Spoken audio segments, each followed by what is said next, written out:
जय श्री कृष्ण। मैं संध्या शर्मा श्री कृष्ण कथा में आप सभी कृष्ण भक्तों का स्वागत करती हूँ। जब वसुदेव जी कृष्ण और बलराम से जब वार्तालाप कर रहे थे, कृष्ण के द्वारा संक्षिप्त कथन सुनकर वसुदेव जी अपने पुत्रों से अत्यधिक प्रसन्न हो जाते हैं। इसी मध्य में भगवान श्री कृष्ण की माता देवकी जी भी अपने ही पति के पास बैठी थीं।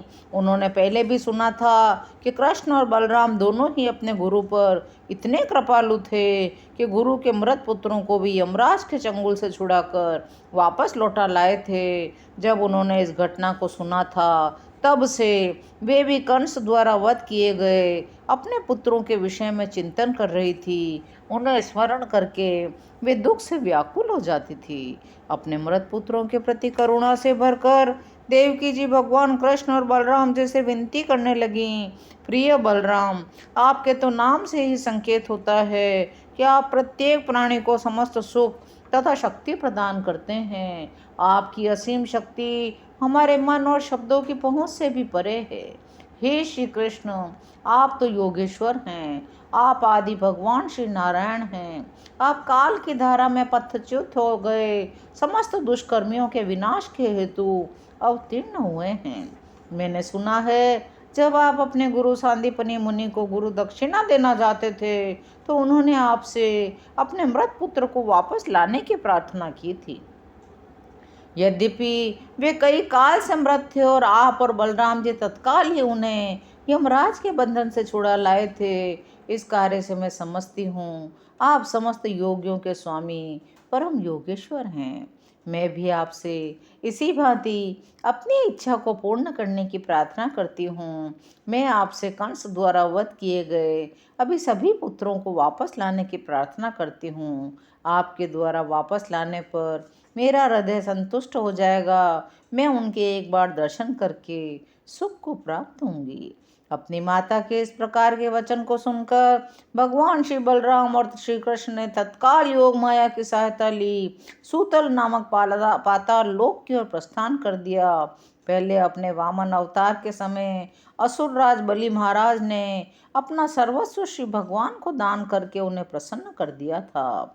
तत्पश्चात भगवान ने बलि महाराज को उनके निवास स्थान और राज्य के रूप में संपूर्ण सूतल दे दिया था। जब इस महान भक्त बलि महाराज ने देखा भगवान श्री बलराम और भगवान श्री कृष्ण उनके घर पधारे हैं, वे आनंद के सागर में डूब जाते हैं।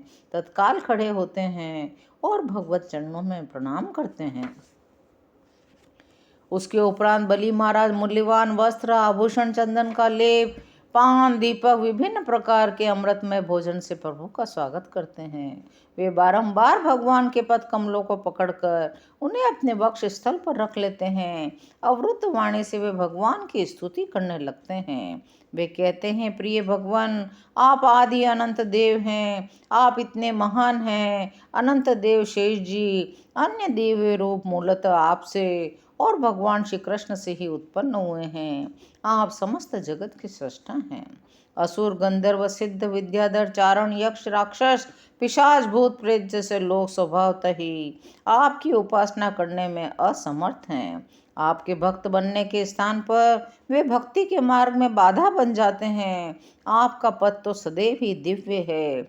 इसी कारण रजोगुण और तमोगुण से उत्पन्न होने पर भी हम में से कुछ लोगों ने आपके चरणार बिंदु की शरण ग्रहण की है और भक्त बन गए हैं।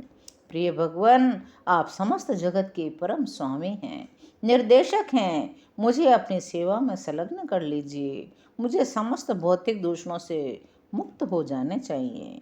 बलि महाराज की स्तुति सुनने के बाद श्री कृष्ण बोले, प्रिय असुरराज, स्वयंभू मनु के संवत्सर में मरीचि नामक प्रजापति ने अपनी पत्नी उड़ना के गर्भ से 6 पुत्र प्राप्त किए थे, जो सभी देवता थे।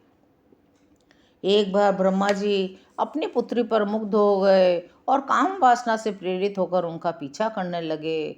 तब इन 6 देवताओं ने अत्यंत घृणापूर्वक ब्रह्मा जी के इस कार्य का अवलोकन किया, उनकी आलोचना की। तब ब्रह्मा जी ने उन्हें हिरण्यकश्यप के पुत्रों के रूप में जन्म लेने का दंड दिया। तदनंतर हिरण्यकश्यप के इन पुत्रों को माता देवकी के गर्भ में स्थापित किया गया। जैसे जैसे उन्होंने जन्म लिया, कंस ने एक के पश्चात एक उनका वध कर दिया।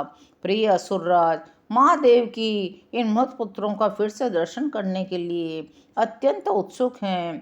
कंस के हाथों उनकी अकाल मृत्यु के कारण वे अत्यंत दुखी हैं। मुझे ज्ञात है वे सब तुम्हारे साथ निवास कर रहे हैं।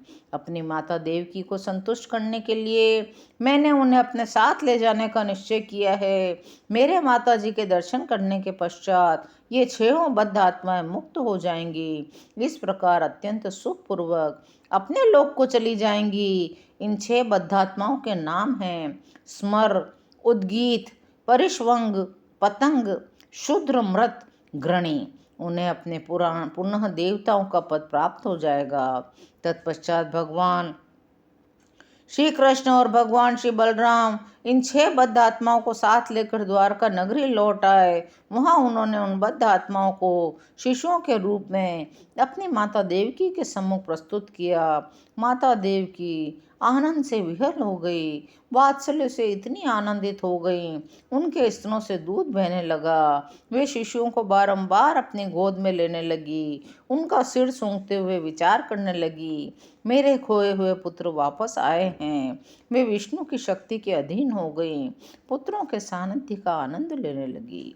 देवकी जी से स्तनों से निकला हुआ दिव्य अमृत था। जब शिशुओं ने देवकी जी के स्तनों से दुग्ध पान किया, भगवान श्री कृष्ण के शरीर का स्पर्श किया, तब वे तत्काल ही आत्मज्ञानी बन गए।